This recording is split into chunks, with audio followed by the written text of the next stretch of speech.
بغیر توحید کے قیامت کے دن نجات ناممکن ہے. اللہ نے جنت کے دروازے بند کر دیے مشرک کے لیے. مشرک کبھی جنت میں نہیں جا سکتا ہے.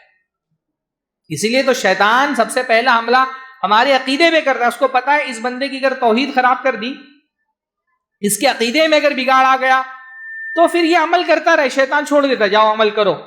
اب اس عمل کا اللہ کی بارگاہ میں کوئی فائدہ. جو عمل بغیر توحید کے کیا جائے وہ عمل اللہ کی بارگاہ میں قبول ہی نہیں ہوتا ہے, ریجیکٹڈ ہے. بات سمجھ آ رہی ہے نا بھائی؟ جیسے اگر کوئی ہم کو نوٹ مل جائے اور اس پہ RBI کا ٹھپا نہ لگاؤ تو وہ نوٹ دکان پہ چلے گی؟ نہیں چلے گی.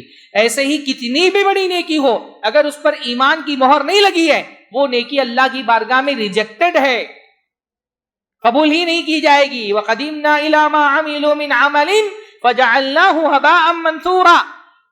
مشرکوں نے, کافروں نے جو عمل کیا ہوگا, اللہ تعالیٰ اس کو دھول بنا دے گا, راکھ کا ڈھیر بنا دے گا. جیسے راکھ کا ڈھیر ہوتی ہے نا, راکھ کے ڈھیر دیکھیں تو دیکھنے میں بہت بڑا لگتا ہے, لیکن ہلکی سی ہوا چلتی ہے تو سب اڑ جاتا, اس کا کوئی وزن نہیں ہوتا.